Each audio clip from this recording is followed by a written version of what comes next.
మన ప్రభువును రక్షకుడైన యేసుక్రీస్తు నామములో మీ అందరికీ శుభాభివందనాలండి. హృదయము వేదనతోనూ దుఃఖంతోనూ భారంతో నింపేస్తున్న పరిస్థితులు ఈ ప్రపంచంలో మనకు వినపడుతున్నాయి. ఏ ఇంట్లో చూసినా, ఏ గుండెల్లో చూసినా గాబరా, వేదన, దుఃఖం.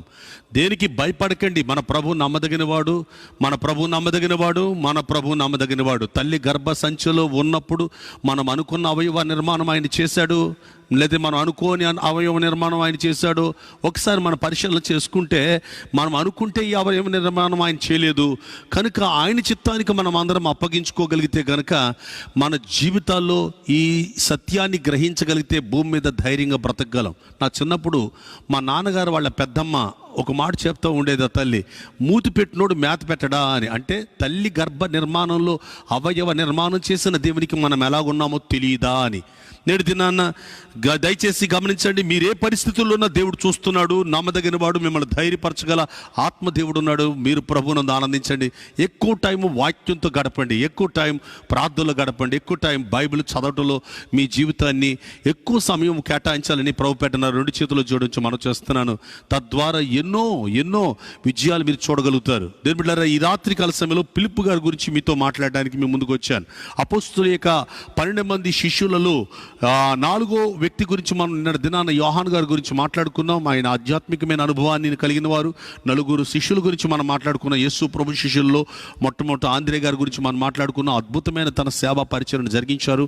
అలాగే 2వదిగా పేతురు గారి గురించి మనం మాట్లాడుకున్నాం. 3వదిగా యాకోబు గారి గురించి మాట్లాడుకున్నాం. 4వదిగా యోహాను గారి గురించి మాట్లాడుకున్నాం. ఇప్పుడు ఈ రాత్రి ఫిలిప్పు గారు దేవుని యొక్క సన్నిధిలో మనం ఫిలిప్పు గారి గురించి దేవుని యొక్క వాక్యాన్ని క్లుప్తంగా కొన్ని విషయాలు నేను మీతో మాట్లాడాలని ప్రభుపేట మీ దేవుని సన్నిధిలో నేను నిలబడి ఉన్నాను.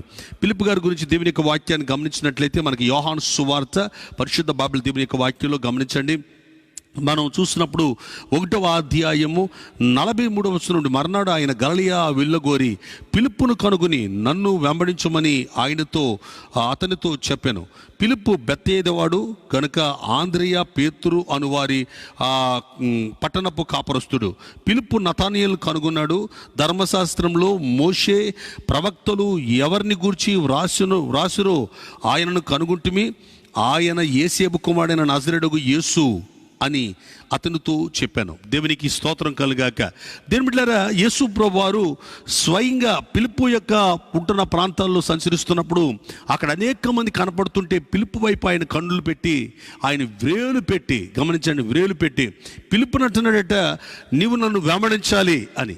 ఇక్కడ చాలా అద్భుతమైన విషయం ఇది. ఫిలిప్పుని ఎందుకు ఆయన వెంబడించమన్నాడు? అసలు ఫిలిప్పు గారి స్టోరీ ఏంటి? ఫిలిప్పు గారి చరిత్ర ఏంటంటే, దేని బిడ్డరా, ఫిలిప్పు గారు మొట్టమొదటి యేసయ్య పిలిచిన వాళ్ళలో ఒక శ్రేష్టమైన అనుభవాన్ని కలిగిన వ్యక్తిగా ఆయన ఉన్నాడు. ఆయన జీవితంలో గమనించండి, లేఖనాలు బాగా చదవగలిగిన వాడు. లేఖనాన్ని అనుసరించి తన జీవితాన్ని కట్టుకునేవాడు. యూదుల కుటుంబాలలో 9వ సంవత్సరం మొదలుకొని 12 సంవత్సరాల లోపులో ఉన్న పిల్లలకు ధర్మశాస్త్రం అంతా పట్టించాలి. ఎందుకంటే 12 సంవత్సరాల వయసు వచ్చేటప్పటికి వాళ్ళకి ధర్మశాస్త్రం తెలిసి ఉండాలి. 20 సంవత్సరాల వయసు వచ్చేటప్పటికి వాళ్ళు మిలిటరీలో చేరుండాలి. ఆ తర్వాత వారి జీవితాన్ని కొనసాగించడానికి మిలిటరీలో 2 సంవత్సరాలు గడిపిన తర్వాత వారు జీవితాన్ని వారి యొక్క ఉద్యోగ, వ్యాపార, వ్యవసాయ పరిస్థితుల్లో ఉండాలి.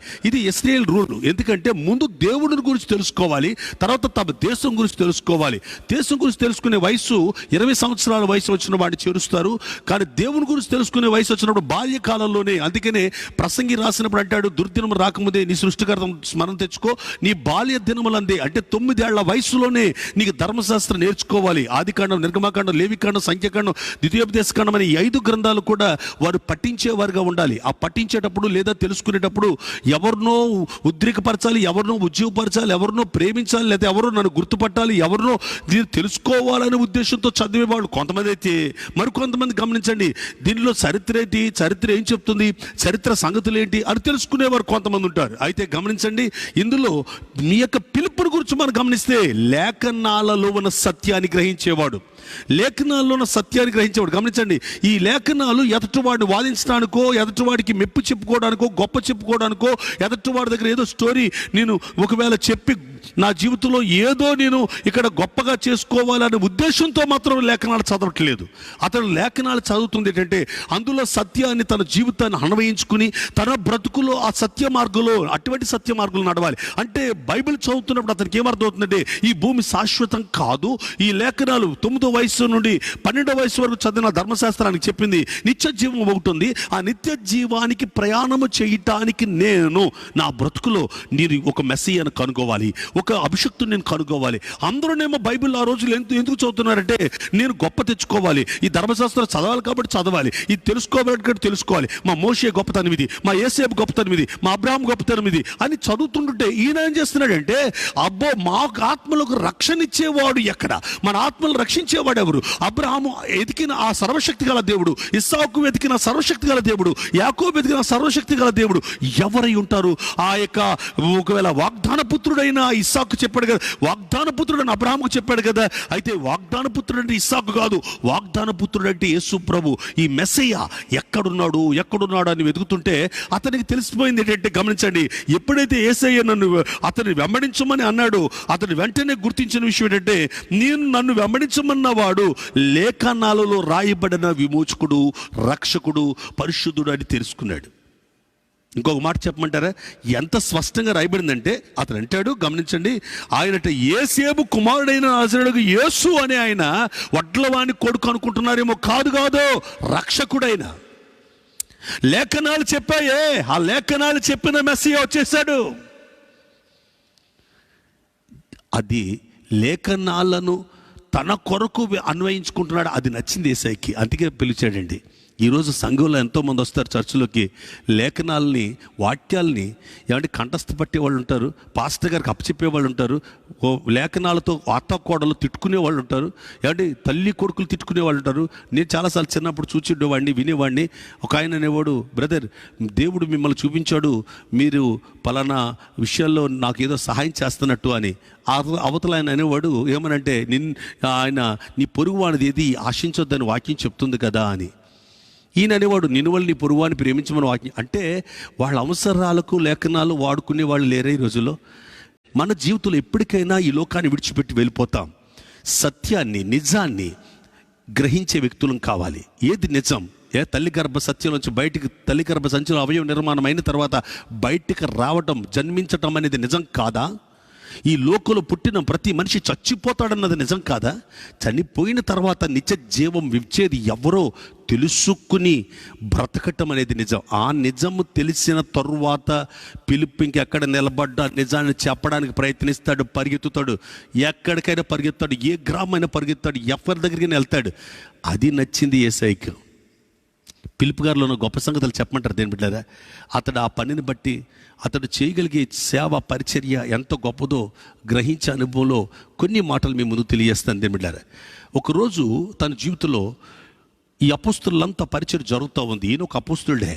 అయితే అటువంటప్పుడు అక్కడున్న విధవరాండ్రులను చిన్న చూపు చూస్తుంది సమాజం అంతా. అంటే భర్త లేని వాళ్ళు చూస్తుంటే, ఈవిడికి భర్త లేడు కదా, ఎంత ఏలనో. భర్త లేని వాడి పిల్లలన్నా, భర్త లేని వాళ్ళంటే ఏలనకరమైన స్థితి అన్నమాట. అటువంటి పరిస్థితుల మధ్య ఒక రోషం వచ్చింది. అయ్యో, అపోస్తులకు చెప్పాడు ఏమనంటే, మనం చేసే పరిచర్య పేతురు గారికి, యోహాను గారికి, ఆంద్రే గారికి, వాళ్ళతో ఉన్న వాళ్ళకి చెప్తున్నాడు, మనం చేసి ఈ పరిచర్య ఉందే, ఈ పరిచర్యలో కొంతమంది బిడ్డలను చాలా ఇబ్బందిగా చూస్తున్నారు. అప్పటికే యాకోబు బ్రతుకున్నాడు దేని బిడ్డారా. వాళ్ళకి చెప్తున్నా, మనం చేసే పరిచయంలో ఒక చిన్న సమస్య జరుగుతుంది సంఘంలో. ఏంటి ఆ సమస్య అంటే, మనం పంచిపెట్టే రొట్టెలు కానీ, మనం ఇచ్చే ఆహారం కానీ, మనం అక్కడికి ఉన్న వాళ్ళకి వాళ్ళ కొరతల కొద్ది పంచిపెడుతున్నామా? ఈ మధ్యలో విధవరాండ్రులకు అందవలసింది, పేదలకు అందవలసింది అక్కడికున్న వాళ్ళకి అందట్లేదు. వాళ్ళు ఉన్నవాళ్ళే పొందేసుకుంటున్నారు. ఇది కరెక్ట్ కాదు కదా. కాబట్టి ఈ పరిచర్య ధర్మము చాలా జాగ్రత్తగా చేయవలసి ఉన్నాము అని చెప్పాడు. అయితే పేతురు, యోహాను, యాకోబు, ఆంద్రేయ వీళ్ళంతా ఒక నిర్ణయం తీసుకుని, పిలుపు గారు మంచిది, మీకు ఎందుకంటే ఈయనండి చాలా చక్కగా ప్లాన్ చేయగలడు, ఏది ఎలా చేయాలో ప్రీ ప్లాన్డ్ చేయగలడు ఆయన. ఆ విధంగా ఆయన క్రమపరచగలడు. అంటే ఈయనలో నచ్చే మరొక రెండో విషయాన్ని చెప్పాలనుకున్నదే, ప్రణాళికలు సిద్ధపరిచేవాడు అంటే ఎవరికి ఎంత ఆహారం పెట్టాలో. ఒకరోజు యేసుప్రభువు వారు ఆహారం పెట్టవలసి వచ్చినప్పుడు, వింటున్నారా, ఆహారం పెట్టవలసి వచ్చినప్పుడు ఆహారం పెట్టేటప్పుడు పిలుపు వీళ్ళందరికీ భోజనం సిద్ధపరచాలని అడిగితే ఆ టైంలో పిలుపు 200 దెనారాలు కావాలి అని వెంటనే చెప్పేశాడు. కారణం ఏంటంటే చక్కటి ప్లాన్ చేయగలుగుతాడు. ఏ పని ఎలా చేయాలో, ఈ చర్చి ఎలా నడపాలో, ప్రజలు ఎలా నడపాలో, ఈ ప్లాన్ ప్రకారం చేసేవాడంటే దేవునికి ఇష్టమేనండి. దేని బిడ్డారా, అది దేవుని చిత్తం. ఇంకోటి తెలుసా, దేవుడు ప్లాన్ లేకుండా ఏది చేయలేదు, ప్రీ ప్లాన్డ్గానే చేశాడు. ఏది చేసిన సృష్టిలో నేను పుట్టించడం, నీకు ఈరోజు సృష్టి ఇవ్వటం, నన్ను పుట్టించడం, నాకు జననం ఇవ్వటం, ఈరోజు ఏది చేసినా దేవుడు యాదృచ్ఛికంగా చేయలేదు, అనుకోకుండా జరిగిపోయింది కాదు సృష్టి అంతా. ఆయన ప్లాన్ కలిగిన వాడు కనుక ఆ ప్లాన్ కలిగిన వాళ్ళు పట్టించుకుంటాడు. ఏదైనా వంట చేయాలి, రేపు పొద్దున్న నువ్వు ఏం వంట చేయాలి, ఈ రాత్రి ఆలోచన చేస్తారు కదా. అటువంటి పరిచర్యలో ఆలోచనలు కలిగిన అనుభవాన్ని కలిగిన వాడు దేవుని కొరకు ఆ ప్లాన్ ఉపయోగిస్తాడు. అటువంటి తత్వం కలిగిన వాడంలో ఏమాత్రం సందేహం లేదని బిళ్ళారా. ఒకటి, లేఖనాలు సత్యాన్ని గ్రహించే అనుభవం కలిగిన వాడు, అది చూచాడు దేవుడు. లేఖనాన్ని బట్టి పనిచేస్తాడు. లేఖనాన్ని అంటే లేఖనానికి దాటిపోయే పనిచేయడు. ఎందుకంటే దేవుని యొక్క వాక్యం చెప్తుంది 1వ కీర్తన 2వ చరణంలో, యెహోవా ధర్మశాస్త్రం నందు ఆనందించేవాడు అంటే దేవునికి ఇష్టం. విన్నారా, అటువంటి వాడు దివారాత్రులు వాక్యం ధ్యానించే అనుభవం కలిగిన వాడు. పక్క జాలరైనా చేపలు పట్టే పనిలో ఉన్న వారితోటి వారు ఉన్న, కానీ స్నేహాలు మాత్రం లేఖనాలు ధ్యానించే అనుభవాలు కలిగిన. లేఖనాలు అంటే డెబిట్లు ఏమంటే అక్కడక్కడ మీటింగ్లు పెట్టుకుని వీడిని తిట్టుకోవటాలు ఆ టైప్ కాదండి. ఇది వాగ్వాదాలు టైప్ కాదండి. సత్యాన్ని గ్రహించుకుని, సత్యాన్ని అన్వేషించుకుని, సత్యాన్ని ప్రకారం నడవాలి. మనం లేఖనం ఎంచేపు మనం అప్లై చేసుకోవాలి, మనం కట్టుకోవాలనే అనుభవం కలిగిన వాడు. అందుచేతనే దేవుని యొక్క వాక్యాలు గమనించినట్లయితే నతానీయులతో స్నేహించేస్తాడు, నతానీయులకు బయలుపరుస్తాడు. ఇవన్నీ సంగతులు తర్వాత మనం నతానీయుల గురించి మాట్లాడినప్పుడు కూడా తెలుసుకోగలుగుతాం. నతానీయులతో స్నేహించేసినప్పుడు కూడా లేఖనమే వివరించి మాట్లాడుతూ ఉంటాడు. దేని బిడ్డలారా, అటువంటి లేఖనం వివరించేటప్పుడు కూడా బైబిల్ చెప్తున్న సత్యము 107వ కీర్తన 20వ చరణం, ఆయన తన వాక్కును పంపి బాగు చేశాడు కదా, ఆ వాక్యమై ఉన్న దేవుడు వచ్చేసాడయ్యా, రావయ్యా అంటుంటాడు. దేవుని యొక్క వాక్యంలో ఈ రాత్రి మీరు తెలుసుకోవాల్సిన విషయం ఏంటంటే, పిలుపు గారి జీవితంలో ఉన్న గొప్ప సంగతులు. ఫస్ట్ ఆఫ్ ఆల్ ఆయన జీవితంలో దేని బిడ్డారా, లేఖనములు దాటిపోయేవాడు కాదు. లేఖనాన్ని అంటే సత్యాన్ని గ్రహించి తను అన్వయించుకుంటాడు. వాక్యాన్ని తనకు అన్వయంగా అన్వయించుకుంటాడు. అది సత్యాన్ని గ్రహిస్తాడు. ఈరోజు మన జీవితంలో కూడా ఎవరో గొప్ప కోసం, మెప్పు కోసం బైబిల్ చదవద్దు. చదివే ప్రతి బైబిల్ మాట మనకు అన్వయించుకోవాలి, మన జీవితంలో అడుగులు వేయాలి. అది అటువంటి వారు ఆయనకి ఇష్టం. అలాగ మన జీవితంలో వాక్యం విన్నామా, సూపర్ బ్రదర్, బాగా చెప్పారు బ్రదర్ అని సెకండ్ ఇచ్చేస్తే సరిపోదు. మనం మన జీవితంలో ఈ వాక్యం నాతో మాట్లాడింది, ఈ వాక్యం నాతో మాట్లాడుతుంది అని దిద్దుకునే స్వభావం ఉంటే, పిలుపు గారిలో ఉన్న ఆ స్వభావం చూసిన దేవుడు నీలో కూడా స్వభావం చూసి ఈ రాత్రి ప్రేమించబోతున్నాడు. రెండవదిగా గమనించినట్లయితే, దేవుని పనికి ప్రణాళిక కలిగి బ్రతకాలి. దేవుని పనికి కాదు, నీ కుటుంబ జీవితంలో కూడా ప్రణాళిక ఉండాలి. నీ జీవితంలో ప్రణాళికలు కలిగి ఉండడం అనేది చాలా ప్రాముఖ్యమైనది. పిలుపు గారిలో రెండవ ఉన్న అనుభవం, ప్రణాళిక కలిగి జీవించే అనుభవం కలిగిన వాడు. ఎంత గొప్ప ప్రణాళిక అంటే, యేసు ప్రభువే స్వయంగా యోహాను సువార్త 6వ అధ్యాయంలో 5-7 వచనాల్లో ఈ రొట్టెలు ఎంతమందికి ఈ రొట్టెలు పంచిపెట్టాలో, ఎంతమందికి ఆహారం పెట్టాలో, ఏమి ఇవ్వాలంటే వీళ్ళకి 200 ధర్మ్స్ కావాలని చెప్పిన అనుభవం మీరు గమనించగలరు. దేని బిడ్డారా, అంతేకాదు మీరు అపొస్తలుల కార్యం దేవుని యొక్క వాక్యంలో 6వ అధ్యాయంలో మీరు గమనించినట్లయితే, అక్కడ చిన్న చూపు చూడబడుతున్న విధవరాండ్రులకు కూడా బలపరిచే సందర్భం వచ్చినప్పుడు ఎన్నుకోబడిన 7 ఉన్నారే, ఆ 7లో శిష్యుడిగా ఉంటున్న పిలుపు స్థానం పొందుకుంటాడు. అక్కడ స్టెఫను పేరు మొదట ఎందుకు రాశారంటే, స్టెఫను రాళ్లతో కొట్టబడి చంపబడ్డాడు కదా, రాళ్లతో కొట్టబడి చంపబడ్డాడు. అందుకు స్టిఫెన్ పేరు మొదట రాయబడుతుంది 6వ అధ్యాయం దేవుని యొక్క వాక్యం 5వ వచనంలో. ఈ మాట జనసమూహం అందరికీ ఇష్టమైంది కనుక వారు వచ్చి ఈ మాటలు విన్నప్పుడు వీరంతా స్టెఫను తర్వాత పిలుపు. బైబిల్లో ఈ పిలుపు గారే కనపడతారు మనకి. గమనించండి, ఈ పిలుపు గారి జీవితంలో ఎంత గొప్ప ప్రణాళిక కలిగిన వాడు. ఎందుకంటే ఈ టీం అంతటిని నడిపించడానికి అందరూ కొత్త వాళ్ళు ఉంటే కుదరదు కదా, అందులో ఒక అపోస్తలుడు ఉండాలి.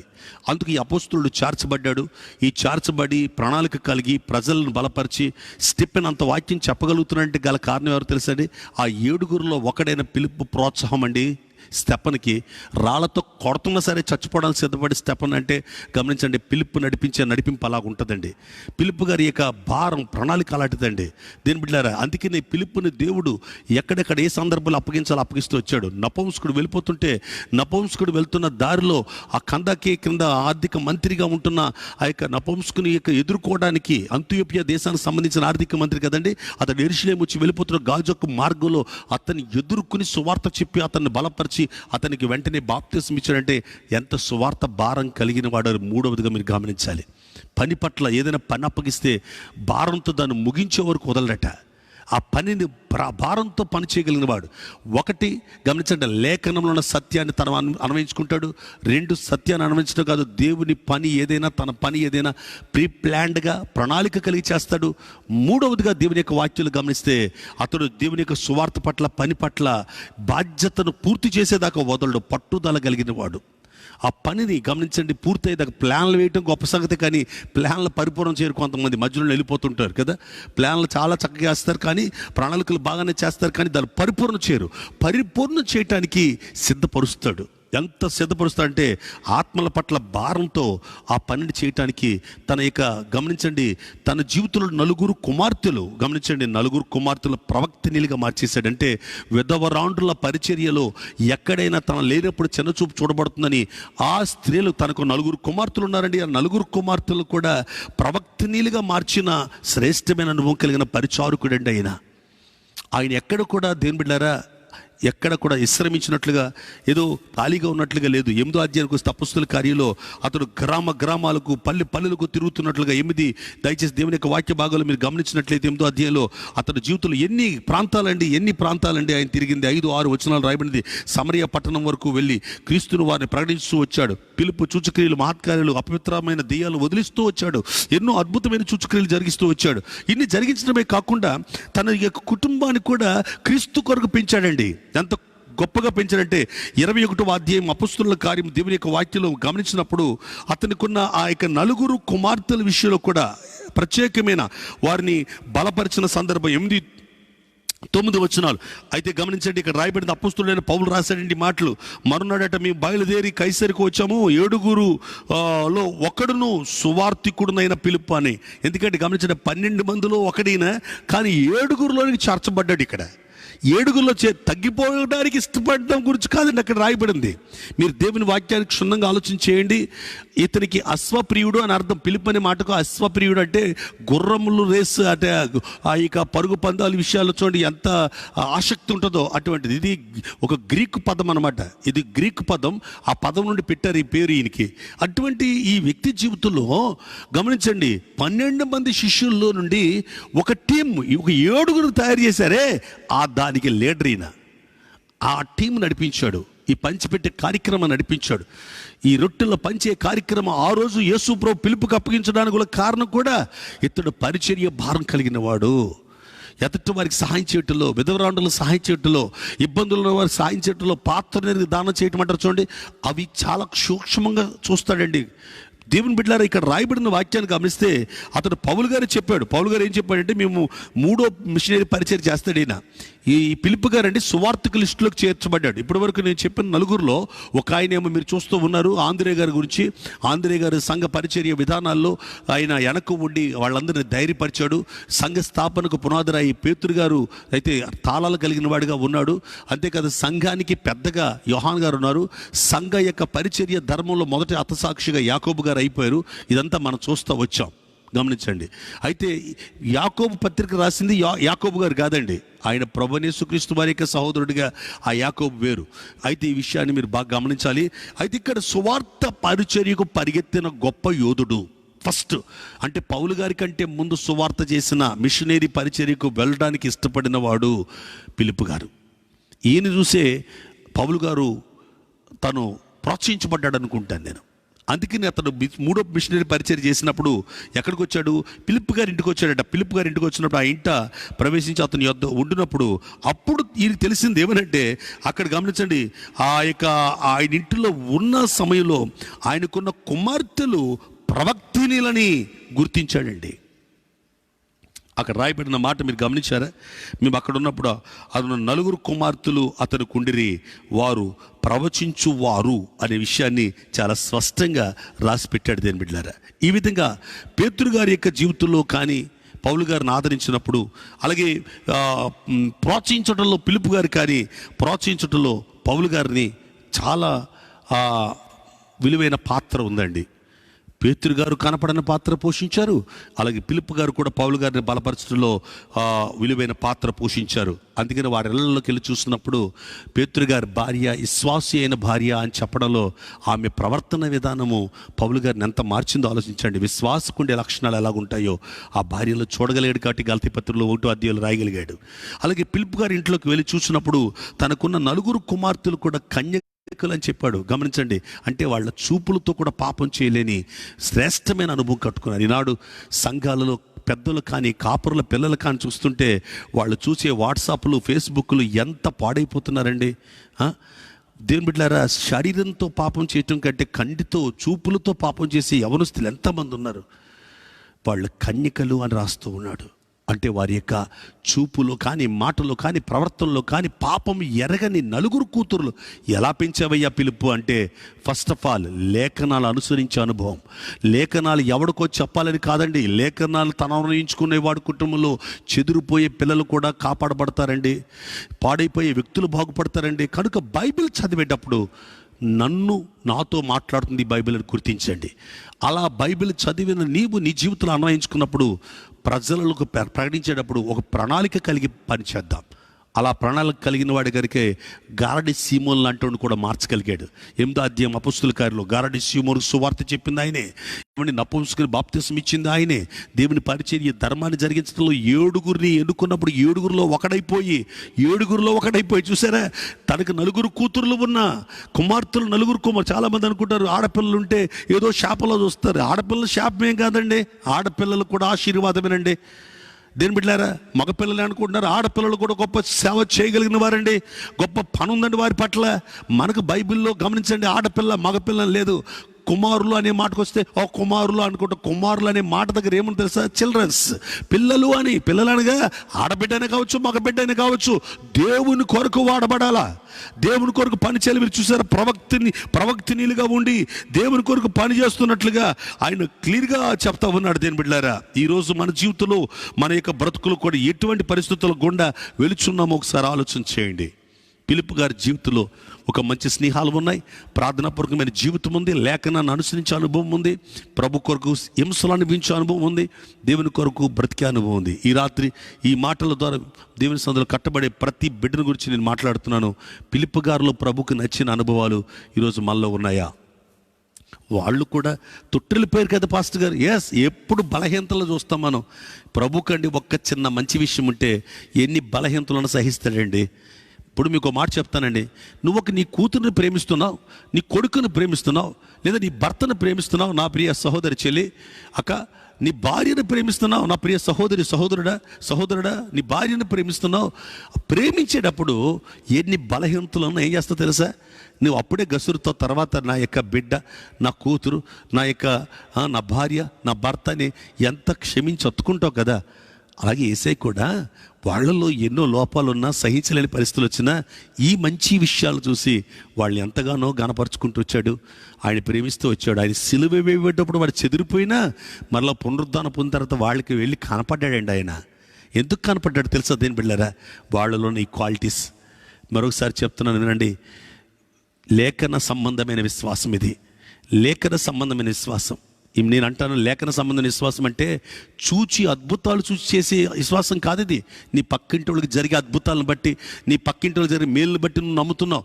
ఖర్చీపులు బట్టి నమ్మేవాళ్ళు, నూరుకాయలను బట్టి నమ్మేవాళ్ళు. ఫిలిప్పు గారిని చూసి సిగ్గుపడాలి నువ్వు.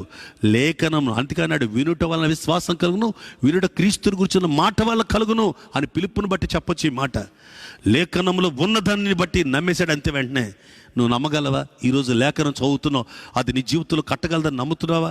పక్కింటి సిటీలో ఏదో జరిగింది, పక్కింట్లో ఏదో జరిగింది, ఎదురింట్లో ఏదో జరిగింది, వాళ్ళని బట్టి నమ్ముతున్నావు యేసయ్యని. వాగ్దానం నమ్మదగినది. నేను ఒకటే చెప్తున్నాను, ఈరోజు ఒక మాట చెప్పిన, నీ ప్రక్కన 1000 మంది పడే పరిస్థితి వచ్చినా, నీ కుడి ప్రక్కన 10,000 మంది పడే పరిస్థితి వచ్చినా, ఆ పడే పరిస్థితి అనే మాటకు అర్థం ఏంటంటే, అటువంటి బలహీనత నీకు వచ్చినా, ఆ బంధకు నీకు వచ్చినా భయపడకు, దేవుడు నీకు తోడుగా ఉన్నాడని అర్థం. వాళ్ళు పడిపోయారు, వీళ్ళు పడిపోయారు, బాబోయ్ వాళ్ళల్లో నువ్వు లెక్కించుకోకు. నీ జీవితం వేరు. నువ్వు మహోన్నతుని చోట్ల ఉన్నావు, నువ్వు ఆయన కొరకు వాడబడవలసి ఉన్నావు. అడుగు, ఏ వ్యాధులు, ఏ బాధలు, ఏ బంధకాలు, ఏ సమస్యలు నా ప్రియ సహోదరులు మీరు ఉన్నారు నాకు తెలియదు, కానీ నా 2 చేతులు జోడించి మనం చేస్తున్నాను. ప్రభువా, ఈ బంధకాలు, ఈ బలహీనతలు, ఈ పరిస్థితుల నుంచి లేపో. నేను నీ సేవకుడైన పిలుపులాగా పరిగెత్తుతానయ్యా. నీ సేవకుడిని పిలుపులాగా పంచిపెట్టేవాడిగా ఉంటానయ్యా. నీ సేవకుడిని పిలుపులే నేను కూడా సువార్త పరిచర్య కొరకు నా కుటుంబాన్ని ఉపయోగిస్తానయ్యా. నా తరంతో కాదు, రాబోయే తరాన్ని కూడా నీ కొరకు ఉపయోగిస్తానయ్యా అని పిలుపులాగా పని చేయగలమా? పిలుపులాగా ప్రణాళిక కలిగిన వాడు కాబట్టి తన కుమార్తెలను కూడా ప్రవక్తలు చేశాడు. ఈరోజు సేవకుడిగా, సేవకురాలిగా, ఒక విశ్వాసిగా జీవిస్తున్న మన జీవితాల్లో మన తరువాత మన పిల్లలను ప్రభు ప్రేమలో పెంచగలుగుతున్నామా? ప్రభు యొక్క ఉద్దేశాలు పెంచగలుగుతున్నామా? వారు వాయిద్యాలు వాయించడంలో కానీ, పాటలు పాటల్లో కానీ, ప్రభుని గురించి ప్రకటించడంలో కానీ నేను చూస్తుంటాను లైవ్లో కొంతమంది సేవకుని కుమారులు అద్భుతంగా వాడబడతా ఉంటుంటే దేని బిడ్డారు. అలాగే నా బిడ్డలు కూడా మీరు చూస్తూ ఉన్నారు, పాటలు పాడడంలో, ప్రార్థన చేయడంలో, వారు దేవుని సందులో వాయిద్యాలు వాయించడంలో మీరు చూశారు కదా. నా కుమార్తెను ప్రతిరోజు నాతో ఉండి, నా తండ్రి నాతో ఉండి ఈ విధంగా ప్రభు పని చేస్తున్నామంటే కేవలం దేవుని కృప. కాబట్టి మీరు, మీ పిల్లలు దేవుని కొరకు వాడబడాలి. అది పిలుపు మనకి బయలుపరుస్తున్న అద్భుతమైన విషయం. యేసయ్యకి నచ్చిన అనుభవం ఇది. యేసయ్యకి ఏమి నచ్చింది? పిలుపులో ఒకటి, ఫస్ట్ ఆఫ్ ఆల్ గమనించండి, లేఖనాన్ని బట్టి నువ్వు నమ్మాలి. నువ్వు బైబిల్ చదివితే సరిపోదు పూర్తయిపోవడానికి. నేను బైబిల్ చదివాను బ్రదర్ 27 సార్లు, బైబిల్ చదివాను బ్రదర్ 50 సార్లు, బైబిల్ చదివాను బ్రదర్ 9 సార్లు. ఇలాంటి గొప్పలు చెప్పొద్దు, సిగ్గు కూడా. బైబిల్ ఎన్నిసార్లు చదువుకోవని చెప్పుకోవడానికి కాదు, బైబిల్ నిన్నెంత మార్చింది. పిలుపుని మార్చిందట ఆ వాక్యం, పిలుపుని కట్టిందట. ఎస్, మనల్ని కట్టే వాక్యం మనకు కావాలా, మనల్ని బలపరిచే వాక్యం మనకు కావాలి. అది ఉంటే యేసుని నీ రాత్రి ప్రేమిస్తున్నాడు, యేసయ్య నీతో బయలుదేరుతున్నాడు, యేసయ్య నీ అంట ఉండబోతున్నాడు. 2, అటువంటి లేఖనాన్ని కలిగిన వ్యక్తి జీవితంలో ప్రణాళిక ఉంటుంది. అంటే నీ భవిష్యత్తును గురించి, నీ జీవితంలో విలువైన ప్రణాళిక. నీ నిత్య జీవానికి వెళ్ళాలి, నిత్యత్వానికి చేరాలి అంటే ఈ భూమి మీద నేను ఉండగా అనేక మందిని ప్రభు తట్టు మళ్లించాలి, ప్రభు కొరకు జీవింపు చేయాలి. వారికి నేనే ఉపయోగపడగలను, వారి రొట్టెలు ఎలా పంచగలను, వారికి సహాయం ఎలా చేయగలను అనుకుంటున్నాడట. వింటున్నారా? అటువంటి అనుభవం కలిగిన వాడిగా ఉన్నాడండి, ప్రణాళిక కలిగిన వాడు. కాబట్టే ప్రభు ఆయన అడుగుతూ ఉన్నాడు, రొట్టెలు పంచడంలో ఏం చేయాలని. దేని బిడ్డారా, దేవుడు ప్రణాళికలు కలిగిన వాడిని ప్రేమిస్తాడు. అంతేకాని యాదృచ్ఛికంగా జరిగిపోవేమిని. నువ్వు ప్రణాళిక కలిగి జీవించాలి. ప్రణాళిక డబ్బు మీద, తిండి మీద, కట్టుకుని బట్ట మీద కాదు ప్రణాళిక. ఏ బట్ట కొందామా, ఏ తిండి తిందామా, ఎంత డబ్బు సంపాదిస్తాం కాదు. నిత్య జీవాన్ని గురించిన ప్రణాళిక, పరిచర్య ధర్మం ఎలా చేయాలో ప్రణాళిక, సువార్త ఎలా చెప్పాలో ప్రణాళిక. ఇప్పుడు కరోనా వైరస్ టైంలో నా ప్రభు కొరకు నేనేం చేయాలి అని దేవుని దగ్గర కన్నీళ్లు కార్చి అడగండి. ప్రభు నీకు ప్రణాళిక ఇస్తాడు. ఆ ప్రణాళిక ప్రకారం ప్రపంచానికి సువార్త అందించుదాం, ప్రభు పని చేద్దాం. 3వదిగా దేవుని బిడ్డలారా గమనించండి, పరిచర్య భారంతో పనిచేసే అనుభవం. ప్రణాళిక ఉంటే సరిపోదు, దాన్ని కొనసాగించాలి. అలా కొనసాగించే అనుభవంలో పిలుపు చేస్తున్న శ్రేష్టమైన అనుభవం గమనించండి దేవుని బిడ్డలారా. ఆ ప్రణాళికకు తానే ప్రణాళికల మధ్య నిలబడ్డాడు. 7గురిలో ఒక్కడైపోయాడు. ఇప్పుడు 12 మందిలో ఉండవలసిన వాడు 12 మందిలోనే ఉన్నాడు, కానీ 7గురిని టీం నడిపిస్తున్నాడు. 6గురిని, అందులో స్టెఫను, ఇలాంటి వాళ్ళందరినీ తీసుకున్నాడు. ఆత్మతో నింపబడిన వారు, ఏ ఆత్మతో అయితే పిలుపు నింపబడిన ఆత్మతో నింపబడిన వారిని ఎన్నుకున్నాడు. వాళ్ళతో కలిసి దేవుని పరిచర్య జరిగిస్తున్నాడు. దీని బిడ్డలారా, పరిచర్య జరిగించేటప్పుడు అప్పటికి స్టిఫెన్ చనిపోయాడు. 7వ అధ్యాయంలో 8వ అధ్యాయంలో ఆగలేదు సేవ, పరిగెత్తుతున్నాడు. ఇక గ్రామాలు, పట్టణాలు, తను ఎక్కడెక్కడికి వెళ్ళాలో, ప్రభు ఎక్కడ తీసుకువెళ్ళాలనుకుంటున్నాడు. పరిశుద్ధాత్మ దేవుడు పిలుపుని ఎవరైతే పని చేయాలనుకుంటాడో వాడిని నడిపిస్తాడంటే పరిశుద్ధాత్ముడు. ఈరోజు నేను లైవ్లో చెప్పాలనుకుంటున్నా, ఎన్ని సమస్యలున్నా నడిపించబట్టే మీ దగ్గరకు రాగలిగాను దేవుని బిడ్డలారా.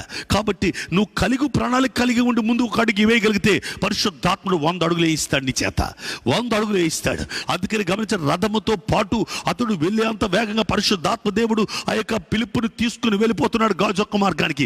లేఖనాలు వివరించే భాగ్యం ఎందుకంటే పిలుపుకి అప్పగించాడంటే, పిలుపు లేఖనాల్లో ఉన్న విషయం తెలుసు కనుక. లేఖనాలు తెలియాలంటే వీడికి లేఖనం తెలిసి ఉండాలి కనుక. అందుకని నపుంసకునికి అప్పగించేటప్పుడు లేఖనములు తెలిసిన వాడిని, ఆ కందాక కింద ఆర్థిక మంత్రి అయిన నపుంసకునికి ఈ వ్యక్తిని పంపాడు. లేఖన వివరణ సరిగ్గా చేయగలుగుతాడు. ఈ లేఖన వివరణ ఎలా చేస్తారో తెలుసా? డెబిట్గా చేయడండి, వాదనగా చేయడండి, అతడు హృదయానికి అందిస్తాడు. అందుకని వెంటనే హృదయానికి అందుకుంది కాబట్టి ఆ లేఖనం, నేనే ఈ పాపిని పశ్చాత్తాపడిపోయి 53వ యెషయా గ్రంథంలో ఉన్న సంగతులు తెలుసుకున్న అతడు, ఆ గొర్రె పిల్ల నా కొరికే చనిపోయింది, ఆ ప్రభువు యేసు నా కొరికే చనిపోయాడని, ఇదిగో నీళ్లు నాకు బాప్తిస్మం ఇవ్వడానికి తడువేంటి అని కంగారు పెట్టేశాడండి. అతనికి బాప్తిస్మం ఇచ్చాడా? అతడు రథంలో వెళ్ళిపోతున్నాడా? బాబు నీ ఇంటి దగ్గర దింపనా? కాను కాశించాడా బాప్తిస్మలో? కాను కాశించలేదే. అతను రథం దాకా ఇంటి దగ్గర దిమ్మనాడు లేదే. అక్కడ ఆ జ్యోతులు కనపడనంటే పరిశుద్ధాత్మ చేత మళ్ళా కొనుక్కోబడ్డాడండి. ఏ ఆత్మతో నడుస్తున్నాడో అదే ఆత్మతో తన ఇంటిని కడుతున్నాడు. చాలామంది బయట ఆత్మతో నడుస్తారు సేవకులు, కానీ ఇంట్లో మాత్రం అల్లరితో నడుస్తాయి ఇళ్ళన్నీ.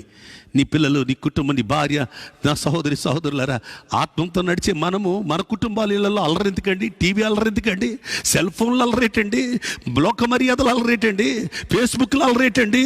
ఈ అల్లరంతా కట్టేయండి. వాక్యం వరకే ఫేస్బుక్ వాడండి, వాక్యం వరకే యూట్యూబ్ వాడండి, వాక్యం వరకే టీవీలు వాడండి. మిగతా అల్లరంతా యేసు నామములో బంధించేయండి. ఇంట్లో పిల్లలు అది పని చేయనివ్వకండి. తన పిల్లల్లోనికి అదే ఆత్మను ప్రవేశపెట్టాడు. అతని యొక్క జీవితంలో 4 కూతురు అనే బెంగలేదే. విన్నారా? 4 కుమార్తెలు ఉన్నారట. 4 కుమార్తెలను ఎలా మార్చాడు తెలుసా? ప్రవక్తినిలు, ప్రవచించగలిగిన వారు. అసలు ఒక ప్రవక్తిని ఉంటేనే గొప్ప సంగతి అండి. అలాంటిది 4 ప్రవక్తనీలుగా ఆయన మార్చి, పౌలు గారు అది చూశాడండి. ఆయనకి పౌలు గారు చెప్పగలిగాడు. ఇది ఫిలిప్ గారు చెప్పిన స్టేట్మెంట్ కాదండి, మరలా చదువుకోండి బిడ్డారా. పౌలు గారు చెప్పిన స్టేట్మెంట్ ఇది. మీరు అనొచ్చు, యాండి 7 ఉన్న పిలుపు వేరు, 12 మందిలో ఉన్న పిలుపు వేరు. పిలుపు అని ఆయన ఒక ఆయన ఉన్నాడండి బైబిల్లో. 7 ఉన్న పిలుపు 12 మందిలో ఒక పిలుపు కాదండి. ఆ పిలుపే ఇందులో చేరి, విన్నారా? ఇందులో చేరి యేసయ్యే పరలోకాన్ని వదులుకొని వచ్చేస్తే మన కోసం, మనం ఈ 12 మందిలో ఈ 7 నేను ముందు ఉంటాను అని వచ్చాడండి. తర్వాత స్టెఫెన్ నేర్కొన్నాడు. టీం కో-లీడర్గా అతను ఒక నాయకుడిగా ఉండి 6 నేర్కొని అతను 7వ వాడిగా ఉండి దేవుని పని జరిగించాడండి. రొట్టెలు పంచే పనులు, పరిచయం చేసే పనులు, సువార్త పనిలో సువార్థికుడి పాత్ర అండి. చిటికిన సువార్త పాత్ర. ఆనాడు అపోస్తుల సువార్త పాత్ర, సంఘ కాపరి పాత్ర, వింటున్నారు, బోధకుల పాత్ర, పరిచారకుల పాత్ర, అంతేకాదు అపోస్తుల పాత్ర. ఇప్పుడు పిలుపులో ఏముందో తెలుసా? ఈ అపోస్తుల పాత్ర ఉందా? రెండవదిగా పరిచయం చేసే పాత్ర ఉందా? బోధించే పాత్ర ఉందా? బోధించడంలో అద్భుతమైన బోధ చేయగలిగిన వాడు కనుక నపుంసకుడికి వాక్యం చెప్తే వెంటనే బాప్తిసం పొందాడు. మనం ఎన్ని సంవత్సరాలు మొత్తుకున్న బాప్తిసాలు పొందారు. ఇక్కడ రెండోది సంఘములు కట్టే పాత్ర. సంఘములు కట్టే పాత్ర ఉంది కాబట్టి ఎంత సంఘాలు కట్టేవాడిగా ఉన్నాడు. ప్రవక్తనీలను తయారు చేశాడంటే సంఘాలు కట్టేవాడే కాబట్టి ప్రవక్తలు చేశాడు. 5వదిగా సువార్థికుడి పాత్ర. అందుకని ఒక వ్యక్తి దేవుని కొరకు వాడపడాలంటే 5-fold మినిస్ట్రీ అంటే ఈ 5 విభాగాల అనుభవాల్లో కూడా కాపరు ఉండాలండి. ఈ 5 అనుభవాల్లో దేవుని సేవకులు పనిచేయాలండి. కడవరి దినాలు ఇదే అపోస్తుల పరిచర్య అంటారు. అపోస్తుల పరిచర్య అంటే నువ్వు అపోస్తులుగా ఉండాలి, పరిచారకుడిగా ఉండాలి, బోధకుడిగా ఉండాలి, కాపరిగా ఉండాలి, సువార్థకుడిగా ఉండాలి. 5 గుణాలు నీలో ఉండాలి. ఒక్కొక్కళ్ళు ఒక్కొక్క గుణం కాదు, 5 గుణాలు నీలో ఉండి నువ్వు పనిచేస్తూ 5 గుణాలు కలిగిన వాళ్ళు తయారు చేయాలా. ఈ అనుభవాన్ని కలిగిన ఈ పరిచర్య ధర్మాన్ని జరిగించిన పిలుపు గారిని బట్టి దేవునికి మహిమ కలుగాక. ఇట్టి అనుభవాలు గుండా దేవుని పరిచర్యలో మనం వెళ్దాం. మన జీవితంలో ఎవడో చేసిన అద్భుతాలు, మహత్కారాలు చూసి నమ్మడం కాదు. బైబిల్ ప్రతిరోజు నువ్వు చదువుతున్నావు కదా నా ప్రియ సహోదరుడా, బైబిల్ చదవండి. ప్రతిరోజు వాక్యాన్ని చదువుకోండి. ప్రభు యొక్క సన్నిధి, ప్రభు యొక్క హృదయం ఇందులో ఉందండి. చాలా గొప్ప విషయం. అబ్రహాం లింకన్ గారు అండి, అమెరికా మొదట అమెరికా అధ్యక్షుడిగా, నల్ల జాతి వాణులు మొదట అమెరికా అధ్యక్షుడిగా ఉన్న అబ్రహాం లింకన్ గారు బైబిల్ పట్టుకుని ప్రమాణ స్వీకారం చేశారట. ఆయన చెప్పిన మాట ఏంటంటే, ఈ ప్రపంచంలో ఈ భూమి మీద మనుషులందరికీ దేవుడిచ్చిన వరమే పరిశుద్ధ బైబిల్ అనేది. ఈ వరాన్ని వదిలేసి ఏ వరాల పొడవు వెతుకుతున్నాం మనం. అందుకని పరిశుద్ధ బైబిల్ గ్రంథంలో ఉన్న ప్రతి మాట చదవండి. చదివిన ప్రతి మాట మన హృదయాలకు అన్వయించుకుందాం, కట్టుకుందాం.